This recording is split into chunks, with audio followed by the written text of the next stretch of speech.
Coffee, morning coffee, hot morning coffee. Smooth, dry roasted, hand-picked by Colombians, special offer, dark, frothy coffee.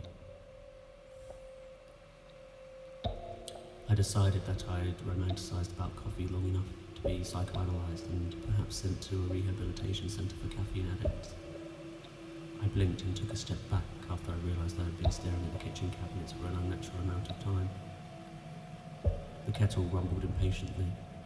No, I thought to myself. I had been awake for 45 minutes. 15 of those minutes were spent staring at the bedroom ceiling in bed, pleading with myself to wake up. The kettle snapped at me before I could distract myself any further, and I decided to pour myself some coffee. Hot, morning, fresh from the bean, coffee. I blinked before I overfilled my mug with boiling water, reaching into my dressing gown pocket and rummaged around for my ciggies. How cliché, I sighed to myself. As I plopped the cig in between my lips, I turned to face the kitchen window, forgetting that my only view would be of an old, dilapidated fence. I raised my eyebrow in discontent at this reoccurring situation and, fresh coffee in hand, lit my cigarette for the first drag of the day. As I exhaled sorrowful smoke, my breath tremoured, most likely from the rush of caffeine in my system. How trivial, I thought to myself, as I rested on the edge of the counter. I flicked my ash across the floor. I really should have retrieved my ashtray, but I decided not to. I felt a soft, silky massage occurring around my legs and ankles, and without looking, deduced that it was most likely the cat. The cat didn't belong to me. It just turned up one day after I left the door open one night, and it never left. In hindsight, I shouldn't have started feeding it and just let it escape, or perish by its own accord. But it was good to have another living being with me in a house that was too big for one person. I flicked some ash on the cat.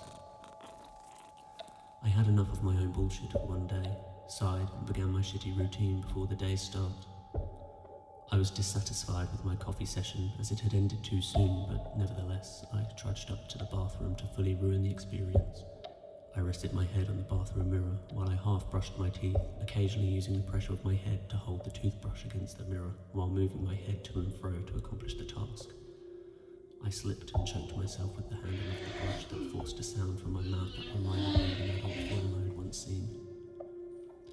As soon as I recovered, I decided that this was not an effective means to clean my teeth, and I did not try this again. I sighed once more, but at my own incompetence this time, and continued with my ritual. It takes extra time to dress myself in the morning, as it is one of the biggest chores of the day.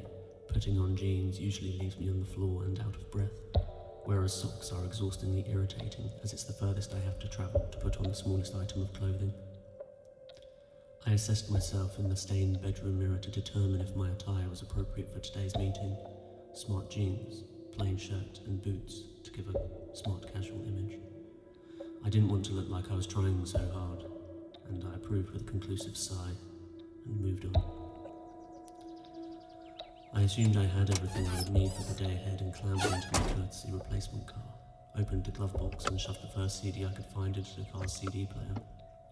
I paused and plunked my head on top of the steering wheel, dreading the day ahead, when almost in perfect synchronization, Fiana by Nana started blaring from the speakers. I did not respond and remained still for the majority of the song, the bass reverberating through the steering wheel into my skull and behind my eyes. While the beat continued to pierce into my brain, saliva slowly escaped from my freely drooping jaw, of which I slurped and wiped away with my sleeve, and returned to the correct upright driving position. I looked at my neighbour finishing his morning bin day routine, not before looking back at me. It was a look of disagreeing proportion, a look with a single raised eyebrow and unamused grimace one would betray to show that they disapprove of your life choices and believe that you probably deserve all the misfortunes that have fallen onto you. He is a cunt. I locked eyes on him as he slinked back into his fenced-off garden.